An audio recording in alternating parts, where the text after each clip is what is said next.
Okay, Ken, you want to give us your full name, your date of birth, where you were born, and the name of your mother and father, your brothers and sisters?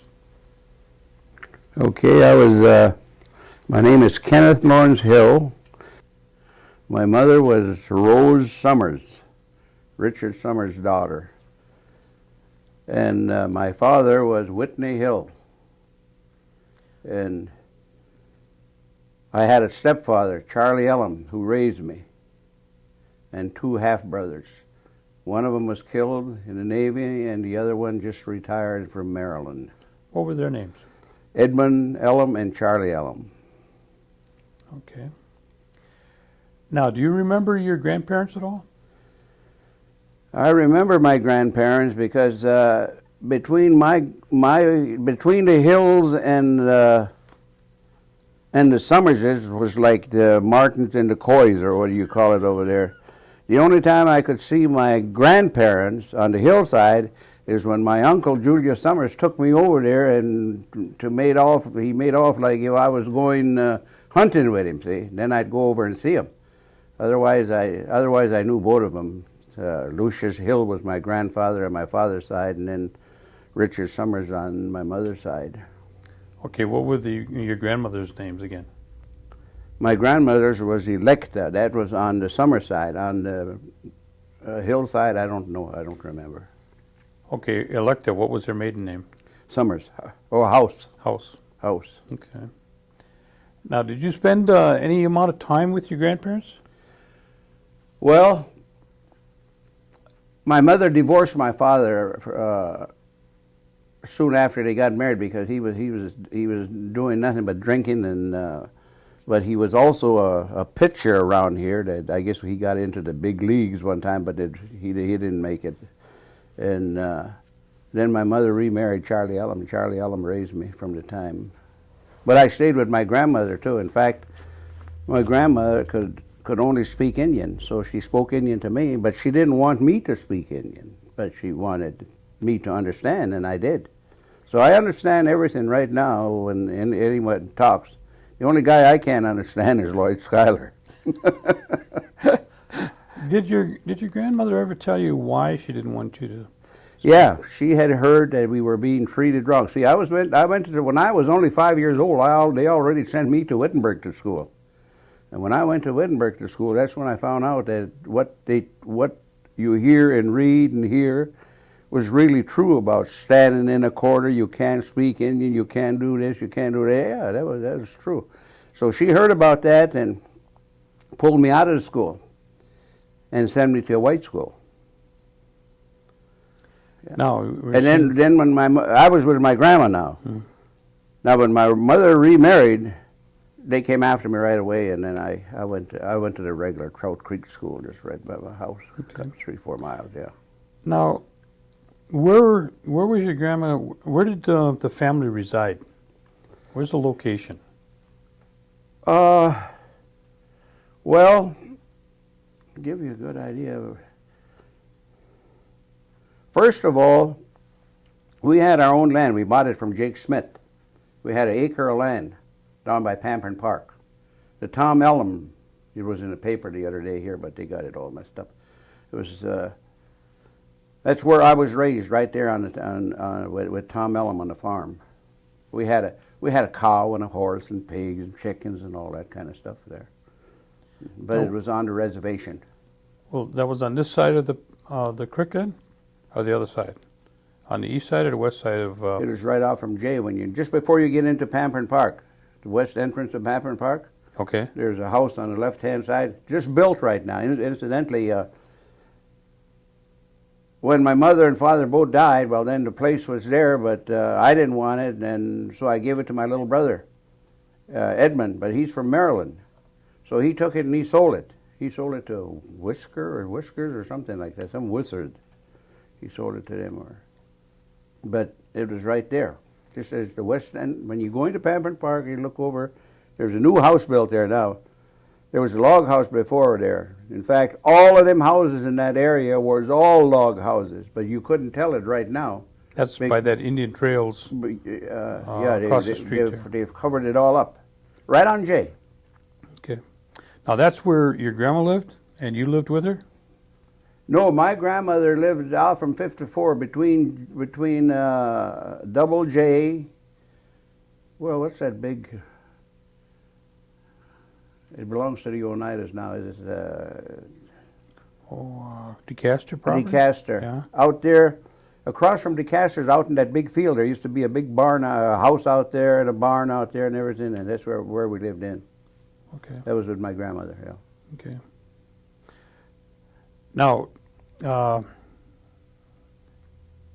I'm trying to get an idea where you stayed with your mom and your stepfather, or did you stay with your grandma most of the time when you were No, small? I stayed with my stepfather more than anything. Okay, Yeah, and that was by Pampered Park. yeah, that was by Pampa Okay. Park, yeah. So that's pretty much where you grew up in that area. Right in there. I grew up right in there. When I went there when I was in the 3rd grade to my mother, and so I grew up right there. Okay. Right there. Now, when you were you born on the reservation, or were you born in Green Bay? No, I was born on the reservation. Okay, so you had I think Dr. Hittner. Dr. Hittner? Dr. Hittner, yeah. Okay.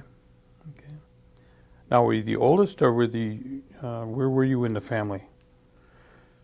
Well, I don't know this for sure, but I was told by my aunts that I had a brother older than me, but he died. Back that time, they had that soft part on top of your head here. Mm-hmm. Something went wrong someplace, but he didn't even last a couple days or so. Okay. In there, yeah, and that was it. And then me, yeah. your stepbrothers were younger than you? Oh yeah, they're younger than me. Yeah. Okay.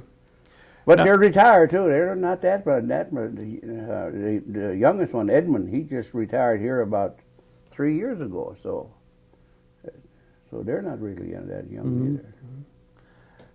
Now, tell me what you visualize when you talk about your mother. What stands out about her? Was she always cooking, or was When she said no, she meant no. I see. And when she says you come home at this time, you come home at that time. She was a very stern woman then. Yeah. Now, did you have? Did she work out, or did she work at home all the time? No, when she divorced my husband, her husband, she went to Milwaukee and worked as a seamstress. But then she got married right after that. I see. Well, what was her education? Every one of them went to Wittenberg. I couldn't tell you. In fact, when I was in Wittenberg, there was 4 girls, 4 aunts of mine at school over there, because I still remember they used to come over every night and tuck me into bed because I was about the smallest guy there. So your mother was had education in. Yeah, I think she The went boarding there. school. I think she went there. We never did talk about it, where she went to school. Is that where she learned to be a seamstress? No, right in Green Bay. Right on Broadway. There used to be I think it's still there. There's a place there. Okay. She could make anything. Your shirts, your pants, she's done everything, yeah. Did your mother speak Oneida too? Oh, yeah. Yeah. And the only time they ever spoke to Oneida in our house is when they were in bed. They never spoke Oneida to us, no time at all. We had to pick it up ourselves. But I had already picked it up. I never spoke it, but I could understand everything. I used to get a kick out of that when I would come around, and I'd stand around and I'd hear somebody talking about me, and they'd be wanting to know who that guy is, speaking in Indian, Yeah. That's something good to know. They talk about you, and you know what They they're don't know it, talking huh? about. Yeah, they Yeah. don't know it. Yeah. Did your folks have running water and Oh, yeah. electricity? Yeah. Oh. We had running water. Yeah, not right away, but when running water came out, we had a well sunk there by our place, and then electricity and ice box and all that kind of stuff. Yeah, it wasn't that bad. What kind of work what was your stepfather's occupation? He worked for Reese Coal Company. I imagine. He worked with Reese Coal Company until they laid a whole bunch of them off, and then He worked in a quarry in Duck Creek with, I think, Dave Skenador, Linus. Quite a few of them guys used to work down in the quarries down there. My stepfather worked down there too. That was during the WPA, you know. We poke along. Yeah. Now, do you remember what they call a depression? Yeah. Tell me about that. What was things like at that time? For us, it really wasn't too bad because I was brought up by this Charlie Ellum, and he was a workaholic. So he'd work over on his regular job. He'd come home and he'd go and he'd cut wood for some farmers and then build fence for him and everything. And I was along helping him. So everything came in pretty good for us. And how old were you at about that time? Well, I must have been. I mostly went out with him after I graduated from the 8th grade, and no, even before that. So you must have been about 14? 13, 14, yeah. Okay. I started working right after I graduated from the 8th grade. I used to work at Larson's. They had push cultivators there, 20 cents an hour, 10 hours a day. What was the means of transportation with your At family? that time, for me, we always had a car. And for me, at that time, I used to ride a bicycle all over Larson's farm here. See, they had farms in Duck Creek. They had, and Larson practically owned from Oneida to Green Bay on East Side Road, and they had truck garden stuff in there. So all us young kids used to go in there. When you got them out of school, we could make 20 cents an hour. Right? Yeah. I told that to my kid one day. I said, you know, I work for 20 cents an hour. He says, you must be crazy. You work for what's there when it's there. That's there. That's right. Hell, if you got 50 cents, you were rich. Now, you were saying that when you started out, they sent you away to Wittenberg. Yeah. Do you remember your times there? Just give I us, remember just a little bit about it. The thing that I remember most are the people who was in charge of us. Not going to believe it, but it was Walter House and his wife. He used to have, at that time, he used to have the famous Oneida Indian basketball team. The basketball team. Yep, they were good. They were good. Yeah. Because every time they came around there, and I had two uncles playing on there, Frank Summers and Julia Summers. They'd be over to see me. Do you remember any of the other ones that played on that basketball team? Now, this was what, in the 20s?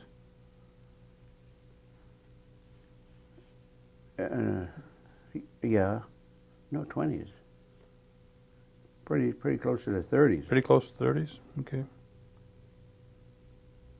It seems to me like Chief Hill played on there, because he used to kind of chum around with my uncle Julius. Other than that, I know Frank and Jule did. Mm-hmm. But you were up at Wittenberg. At Wittenberg, did that, Mm-hmm. yeah. And Most everybody up there was a Winnebago. was there any other Oneidas besides your aunts up there? Oh yes, but I didn't know him. You were probably one of the younger ones in there, huh? Yeah. And you said you stayed there about 3 years? No, I didn't even stay there. Tell you the truth, I was going to church one day and marching. We were marching to church, and they were singing "Onward, Christian Soldiers," and somebody grabbed a hold of me and pulled me out of the ranks and put me in a car, and that was my grandma and my Uncle Jule took me home. I was there for about 3 months. Oh. Yeah. And they brought you home, and then Brought me home, and I went to school, yeah, at Heaney Shaw. in Ishra? Yeah. I see. How big a school was that? But Heaney Shaw? In attendance, how many attended? I would say maybe about 50. 50? Yeah. What was the Indian and non-Indian ratio there? There was very few Indians. When I got with my stepdad, Charlie Ellum, and I went to Trout Creek, We were the only Indians that were there. Well, High Nistra now, that's over by, On 9th just off Street. of 54 there, isn't Yeah. it? And then you went to Trout Creek also? Or was that after you went to High Nistra? No, when I came back with my grandma, I went to Hinishra. And then my mother remarried, and they lived out in Howard. Or not in Howard, but by Pampered Park. Pembroke Park. And then she took me, and from there I went to Trout Creek. Okay, where's Trout Creek located? Trout Creek is located Is that the one right down the road here? down the road here. Let's see. You go up to this next road, it's Trout Creek, and you turn right, Yeah, and then we go down the hill. down a hill? Down the hill, across the little bridge. Yeah, it's right there. Yeah. Okay, it's what, is it probably a 1 or 2 room schoolhouse? That's one. When we went there, there was only one room. One room? One room, and we had about 25, 30 people going to school there. Started out though, my two brothers and I were the only ones there to begin with, and then other Indians started moving out there. Old Willie Fat, he had a house out there. Was that Charlie Dockstader. Was that Willie Fat's kids that were going there then? I don't think so. Oh, I don't think so. He was just pretty well known around there. yeah. Did you know Willie Fat? Yeah, I knew him. Yeah. Okay, so then you used to come. What would you do? Walk from Pampered Park to the From school? yeah, we walked to school about almost 3 miles every day. Do you remember your teachers? Yeah, I remember one of them. Or maybe I don't. I probably forgot. I'm getting forgetful anyway. We had, my first teacher there was Mrs. Burkle. And Mrs. Burkle was from Howard. They had a farm there. And she died. She died at childbirth, yeah. She was young. Let me just move off a little bit here. You said you knew Willie Fat. Tell me about him. I've heard. I don't know him that way. Oh, you don't know? I don't know him that way. You just knew who he was. I just knew who he was. I see. Yeah. Because there's a lot of stories about him and about the land claims, you know. And Yeah, well, even back in them days, there was lots of stories that says he was the biggest crook that ever walked around here. Oh, is that right? Yep. That I know, because I heard people talking, but as far as knowing Willie Fat, I didn't. Oh, you didn't know him personally then? No, Okay. no. All right. All right. Let's move back to school then. You, what kind of chores would you have when you get home from school? When I got home from school, my chores was to fill the reservoir right off the start. They had these stoves where you had to fill one end full of water. Full of water, yeah. I had to fill that there. I had to go down to the barn and cut some kindling wood. My 2 little brothers, they had to haul it in, stuff like that. We had to do that, see, because we couldn't go in and turn the radio on and listen to the radio. We'd have to wait until Charlie came home. And then when he came home, he took the car battery out and brought it into the house, and then we hooked it up. Then we could listen to The Shadow and The Shadow and There was one called The Hermit's Cave. Remember that one? Yeah. And No, the Inner Sanctum. Inner Sanctum was on, and Johnny, the All-American Boy, and Yeah. stuff like that. Yeah, Jack Armstrong. yeah, Jack Armstrong. Yeah, and then the only thing we did is we couldn't watch. He was more interested in the news, So every now and then we'd get in to listen to one of the stories because got to keep the battery alive. Okay. Otherwise, the battery would die. All right. Now we were. You didn't have any livestock, did you? Or just small? Yeah, truck we farming? had a horse, we had a cow, and we used to buy 2 pigs every year. And then my Uncle Jewel came over and butchered them, around November, December, and we put them in a locker. They used to have lockers up at Danceland. Up on 29 there. Right? Yeah. Now, living by Pampered Park, you ought to have a lot of stories to tell me about the fishing The there. biggest thing that I know about Pampered Park is I asked a couple of old guys one time, they were fishing down there, and I asked them, I said, do you know where the hell you're at? Yeah, he says, Pampered Park. Pampered Park used to be a farm. And then Pampern got it. before Pampern got it, the name of it was Sullivan Flats. Sullivan was the farmer there. Sullivan Flats.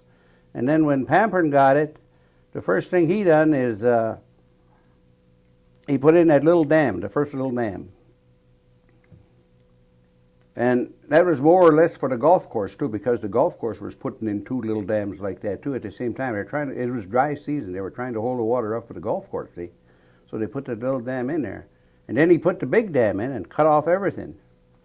He put a slab across to go across the river. And the thing I liked about Pampern is he brought carp in between the 2 dams, and every time he would come, he would bring a little bag of candy for us and a bag of corn for the carp. And he used to, if you ever notice when you go down there, there's steps going right down to the water.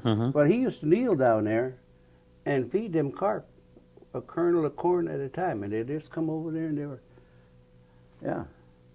Then after that, the pavilion came up, and in front of that pavilion, if you ever remember, there's a fountain there. Next, in between the pavilion and Duck Creek, there's a fountain there. That fountain right there, that was a gusher. It shot water up about 15, 20 feet all year round. And all at once they decided they're going to make a fountain out of it. So they started pouring concrete, again, made it look real pretty, and turned it on and just went the other way. Fun. Yeah, that's been standing there now for years and years. I don't think they ever got more than 2 drops of water out of it. And before that, it was a gusher up. In the wintertime, if you come around there, man, you could see some. Be pretty, huh? Yeah, real pretty, yeah. What kind of fish besides carp was in there at the time when you were young?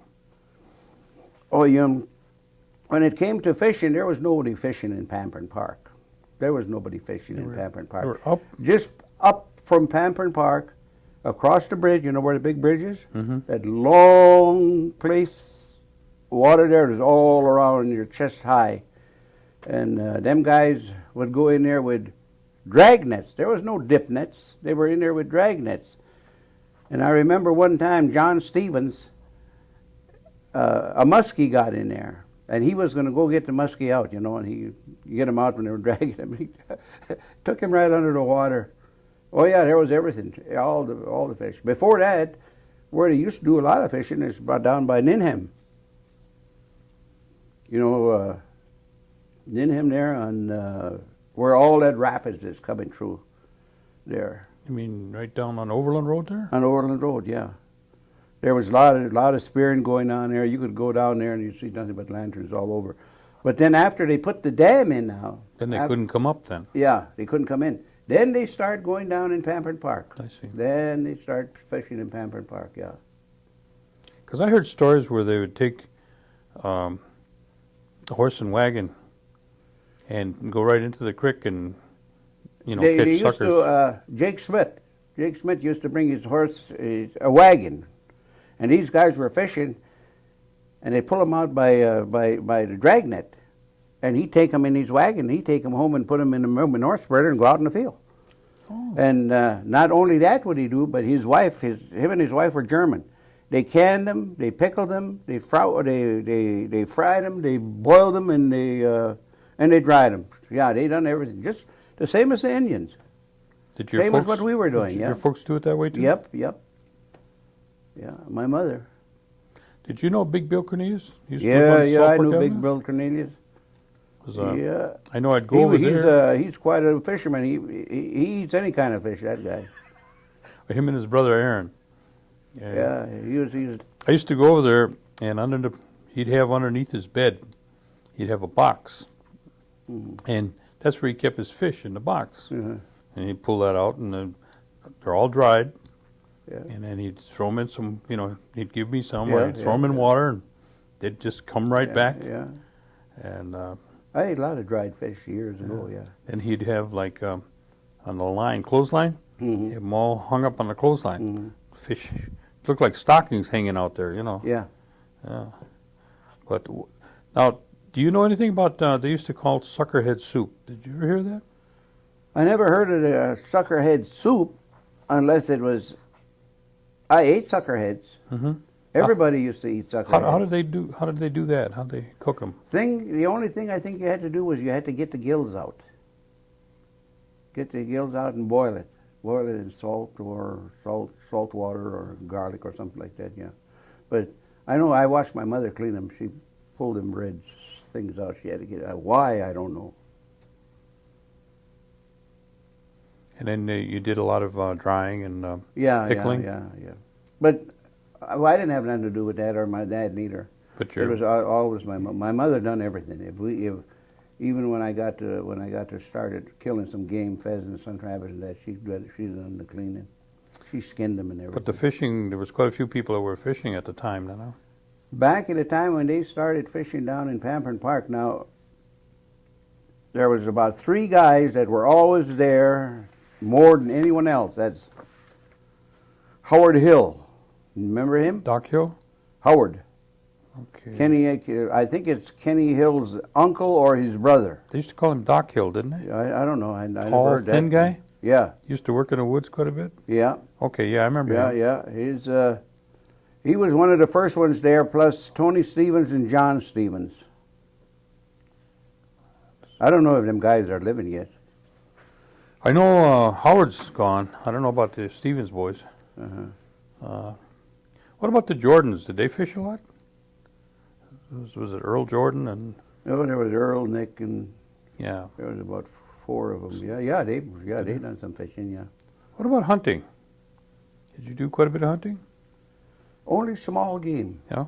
Only small game. Yeah, we had a lot. We had pheasants right with our chickens. See, in the golf course was loaded with pheasants. Why was that? Because of the apples? No, because they had the habitat there. Yeah, you could hardly get through that place there. The only place you stay is on the golf course if you try to go through the woods there. See, my uncle owned all that land in the back there. Well, who's behind that? Frank Summers. Oh. He owned all that land back there. There's 65 acres back there that he owned. Well, you must have knew Oneida Golf and Riding Club pretty good then. Oh, huh? yeah. That's where I made my first money. Oh, you worked over there? No, caddy. That's what I mean. You worked yeah, at yeah, caddy, yeah. And they run out of caddies. And I happened to be there, so a guy asked me if I wanted to go. I said, why not? Yeah. Boy, you bring back a lot of memories there. Okay, let's go back to that's when I Trout Creek. That's when I bought my first pack of cigarettes too. Oh, is that right? At the golf course? And I did. See, I could just walk across the field and walk, and I was home. And I was smoking one right after the other, one right after the other, and I almost made it home. Well, I finally made it home, yeah, but I was sick as a dog. And I never smoked after that. Is that right? Were your parents or your grandparents involved in any of the tribal politics or offices or anything that you remember? I don't think they were.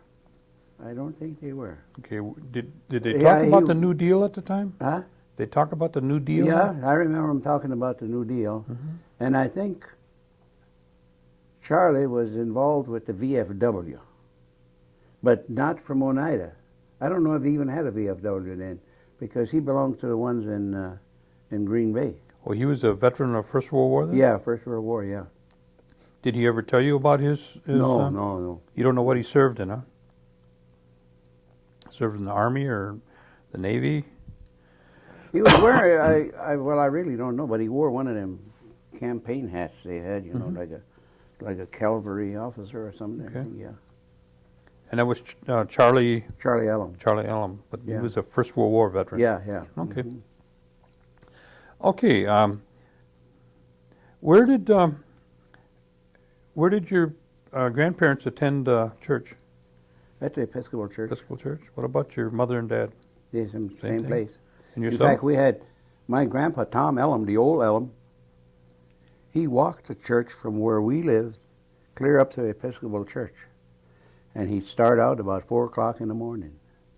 And he'd walk all the way up. He wouldn't take no ride. Go to church. When he came out of church, somebody picked him up and brought him home all the time. And when he died, I was home on leave. And that night, he shook hands with everybody. and then he went to bed. But my brothers went to school. Oh no, they weren't even around. They were in service too. And then Tom, the old man, went to work. And the next morning, my mother told me, she says, "Go and get Tom. I got his breakfast ready for him." I go up there he's dead. Went to bed and died right there. Yeah. What age was he then? He was 100. 100. That would be your grandfather. Yeah, it'd be my grandfather. Tom Elm. Tom Elm. Yeah. Okay. Now, after another thing, what would be a typical Sunday like at home when you were at home? Did you all go to church first, or? Not all of us. Not me. But my mother and the two brothers would go, and Charlie. But then when we come home, maybe a typical dinner would probably be maybe this would have to be something kind of special when we ever had chicken, because back in them days, you know, whenever you had chicken, you had to take the chicken and put him in a box somewhere and feed him nothing but corn to clean him out. That was the idea of the whole thing, you know. Instead of chickens running around eating all this garbage and all the damn stuff, well, when you're going to eat them, my mother used to have another little pen there, and she put the rooster or whatever was in there, and give him nothing but corn and water, and that was supposed to clear him out. About how long would they have to do that? Oh, a couple days. Couple days. Couple days, yeah. She'd probably put them in there about Wednesday and Sunday we'd have it, but it's special days. You know. Otherwise, it's just normal meals, you know, potatoes, beans, and all that crap. Yeah. Did your mother cook a lot of corn soup and cornbread? She knew how, but she didn't do much of it. Not too often. No, not too often. Yeah. Cornbread too? Cornbread too. Yeah. She did that too. So it's kind of like on a special. She used to even, when I was with my grandma, I even seen them weave baskets, you know, because my grandma used to have me pounding the All those splints? big logs like that, you know, the big logs short like that. You had to pound them until they just unrolled, you know, by Who would gather the logs? my uncle. Oh. And would you use black or white ash, or? It was always ash. Yeah. You don't know why they would use one or the other, black or white, huh? No, Okay. no. But your grandma made baskets then? Oh yeah, she made baskets. Yeah, all them girls, all my aunts, too. They could make baskets. In fact, I was wondering why the hell we don't have no Indian baskets at our powwows anymore over there. I was down there one day, and a lady come up and asked me, "Where's the baskets?" If somebody could make baskets, are pretty expensive. Well, the only ones I see nowadays are the Winnebagos. I don't see anybody making Oneida baskets anymore. Do you have any of your family? Do you have any left? No, we don't. They're all gone, huh? Mm-hmm. Did they make any other crafts? Besides, did they make The only thing I remember is baskets. They had a lot of baskets, yeah. like corn husk mats? I never even heard of the corn husk dolls until just Recently, huh? yeah. I see. Okay. What about Oh, and another thing is axe handles. mhm. They made a lot of axe handles because there was a lot of wood chopping for guys back in them days. Yeah.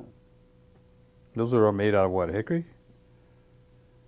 Well, it had to be hardwood. Yeah. It had to be hardwood and had to be made a certain way so that it don't split or you know. Mhm. I think it's got to be like in reverse or something of when you pound or something like that. I see. What about gathering of any medicines or herbs for sickness? Did anybody do that? My grandma and I used to go down to Duck Creek, and she gathered some herbs down there, but it wasn't herbs. It was roots. And if you had a toothache, you put that on your tooth and keep it on there, and it'll kill you if you don't get it out of there right away. Yeah, it was something. Yeah, that's about the only thing I remember. Oh. Sassafras tea, we had lots of that stuff, you know, going all over. They got it. That's about it. I never would. All this other stuff like they got now, rosebuds and all this other kind that you read about. We never went for any. So of then, if anybody got sick, then you just get the doctor? that. No, you mean they had other remedies, like they had skunk oil. Skunk oil, they wrote skunk oil on your chest and everything else. It don't stink, you know. Where did they get that from? From the skunk. Okay, who would go and get it?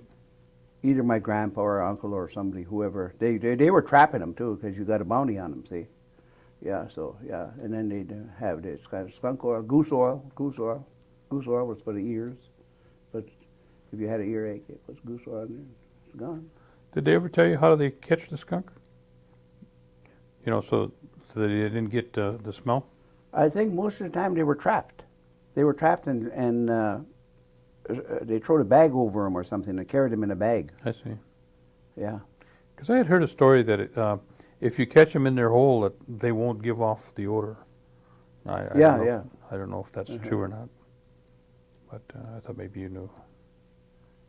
Now, Okay. how the hell are you going to find out if they're going to be in their hole? Well, I They don't. take them out Some of of them there. wash them. Watch them go in, and but anyway, that Yeah. they said if you catch them there, they won't leave off the odor. But No, that was one of their best medicines they had around at that time. Is skunk oil.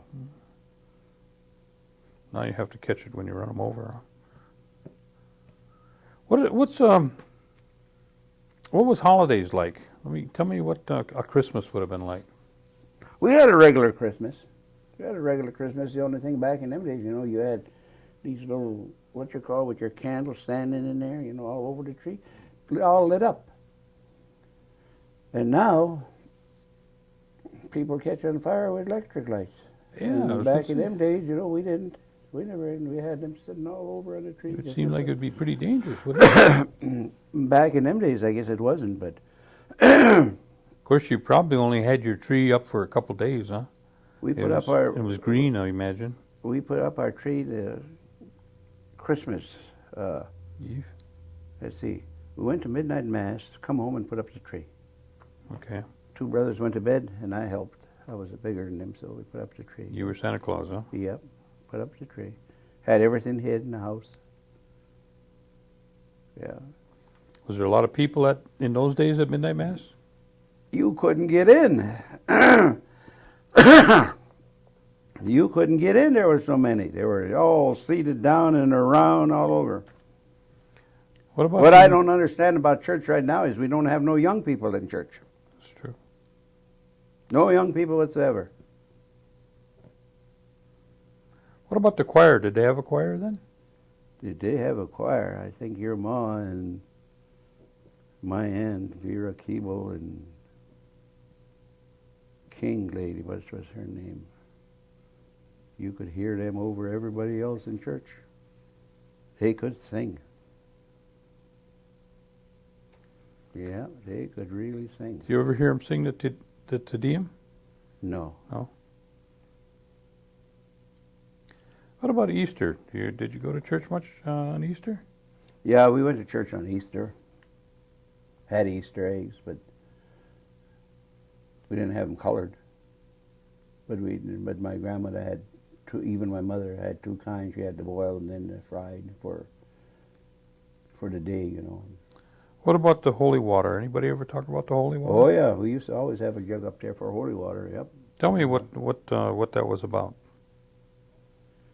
Well, I really don't know what it was all about. All I know is it was holy water, and I thought it was something when they gave the water out here, when you brought your jug up there and they filled it up. But when I was stationed at Fort Lewis, Washington, there was down by the Columbia River, it was like a mountain, and there was some ice cold water coming out of that, just pouring out of that. And every Easter there would be a priest there, and the cars would be lined up 5, 6, 7 miles down there with their jugs, get in there, and their cans, get in holy water. Now, did they ever mention to you, or did you ever go with anybody that gathered the holy water? No. Mm-mm. Okay. What about? They say it never gets warm. It's supposed to. It's supposed to stay pure, you know. Yeah, that's what I heard. Mhm. And We never used it. I think maybe my mother might have used it toward the end of her life there. I think she might have been drinking it, but she had cancer, see. Yeah. Who was the priest that you can remember at the time? Father Watson, Hey Gordon, can we stop for 1 second? Sure. remember. Okay. Now, where did you go when you finished up at Trout Creek? When I finished up at Trout Creek, well, I went into CC camp. I wasn't quite old enough, but I told them I was old enough, so they took me in there. But I went more or less to help my family out, because when you get into a CC camp, they gave you $30 a month. 22 of that went home. 8 of that you kept. And then they had coupons that would double your $8. So you'd end up with about $16. You could buy $16 worth of stuff over there. I didn't smoke or anything like that, but candy and pop and all that kind of stuff at that time. And the $22 went home. Where did you go to the CC at? Blue Lake. Where's that at? So by Minocqua. By Minocqua? Up by Minocqua, yeah. How long were you up there? I didn't last very long. I only went for 6 months. Were there other Oneidas up there when you were up there? Oh, yeah. Stitch House was there with me. Alan Green, Sanford Cornelius, Leroy Cornelius. There was a lot of them. A lot of Indians up there. Did they? But they were all scattered all over, though. They had different ones for different places, yeah. Did they have any recreation, like ball teams? Softball, I think they played over there. But they had a lot of different teams. Like when I got there, I got on a survey crew, and what we used to do is just sound lakes. The depth, the depth of the lake and the bottom and type of fish was in there and all that. So. How long? And you say you stayed there for 6 months? Yeah, I stayed 6 months, yeah. What was your recreation like back at that time? You mentioned the other day you played back ball. at that time is they'd load you up on a deuce and a half and take you into town. At the CC camp? At the CC camp, I see. yeah. Load you up in a deuce and a half, take you. If you had recreation time coming, you want to go to town, you got in the truck and took you into town, and that was it. I see. Then you were in hot water if you missed the truck when it was going home. It was going back. Yeah. What about back in Oneida? Did you have basketball or baseball that you played on or anything? Well, I told you to begin with that my dad was supposed to, I don't know this for sure, was supposed to be a pretty good left-handed pitcher here. I don't know if you should remember it, but there used to be a depot in Oneida, and right behind the depot was a baseball diamond, and that's where he done a lot of his playing. So when I finished grade school, August Firm had me come down and play with his team. I played with Linus Skenador, Dave Skenador, Hilton Charles, and I think there was Alfred Hill, I think, Chief's brother. Yeah, Al Hill. Yeah, and I think your dad. Mm-hmm. I think he played third. Mm-hmm. Yeah, Lee. Yeah, I played with all them guys, and there was only 2 guys getting paid on the whole damn team. That was Curly Kilabasi and who the hell was our pitcher at that time? Tony Dockstader. Yeah. Did Tony Dockstader play in the pros too? No. No? No. He could have if he wouldn't have drank so damn much. Well, all them guys, sometimes you think about something like that, Now, here these guys are good. And they're all working in town. And then every night they come back and they go out and they practice. And then on Sunday comes, they play ball. And they kept it up all the while till they started getting a lot of money, and then everything quit. Back in them days, they didn't have no money. They set up a keg of beer, and all the guys gathered around it and drank beer after a game. Now, when you finished school, you said you went to CC. And where'd you go after you left the CC camp? I think it was soon after that I went into the Army. And about what year was that? I think it was about in 40, 41, something like that. Was that before the war? No. The war had already No, started. the war had just, well, we went in right after the war. Let's see, the war was in 40, wasn't it? Or 41? I think it was 41, December 7th. Yeah, we went into December. Tell you how that came about. There was 5 of us hung around together. Who- Leroy Lemron, Yeah. Stitch House, Eddie Anderson, Jig Stever, myself, and yeah, that was it. And I already had a car. I had a Model A. And I picked him up, and we went down to the we went downtown, and we were walking around out there, looking around and stuff. And this guy says, "We want you." Somebody says, "Let's go." So we went, but they kind of tricked us a little bit because they took us to the courthouse. Right, we went to the courthouse, and they swore us in right then and there. See, and then they told us to go to the Orpheum Theater and wait, and when we need you, we'll call you. Well, we didn't hardly get seated down, and they were after us. Then the nice part about it is they took us over to the train depot, and the train depot, there was people lined up all over the place, and they were crying and kissing and everything. And here's us 5 guys. We come in, we get in in one of them coaches there, and there is no one to see us off.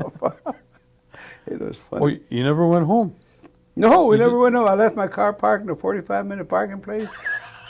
The cops picked it up and they pawned it, and then they called my dad, and he came and got it. And first of all, they were giving tickets on it. See, so then when they found out, my folks didn't even know I went in. So later on, my mother wrote after I wrote to him, told him what had happened and all that. Then he went and got the car, but he didn't have to pay nothing. I'll be damned. How old were you? About 17. And the rest of them were all about that same age? Yeah, we were all about the same age. Yeah, around 17 because So you all went in together? yeah, but once we got to Fort Lewis, Washington, or not Fort Sill, they separated us by height. Now we thought we could go into the cavalry. You know, they were sharp. You know, but we were too short. And the other 2 guys, Leroy and Eddie Anderson, they were tall, so they thought they were going to get it too.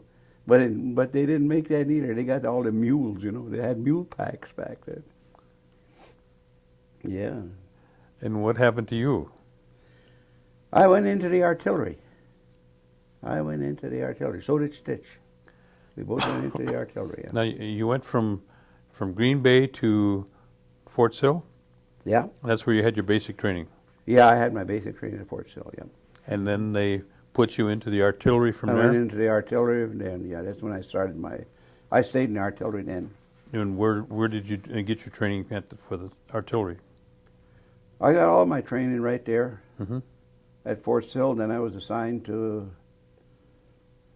21st Field Artillery. Oh, I was assigned. See, what happened is, because we were 17, we weren't 18, we couldn't go overseas. Oh, is that a... Yeah. Oh, I didn't know that. So they kept us in the States here until we were over 18 or 18. So Stitch and I, we was in Florida, Camp Bland in Florida, we was in Augusta, Georgia, we was in Tennessee, we was making all the maneuvers all around through the states, the different states. But once we got over 18, well then we got into a regular unit from Mississippi. Not from Mississippi, but Louisiana National Guard. And that was our start out right there. We stayed with them. And then where did you go from Mississippi? Did you go overseas? We went overseas. We started out in Casablanca in Africa. Oh, in Africa. Walking across that son of a gun. Ken, we're gonna stop here. Mm-hmm. And is there a possibility that I could get you to come back? To continue on? Yeah, sure. Either next week or the week after?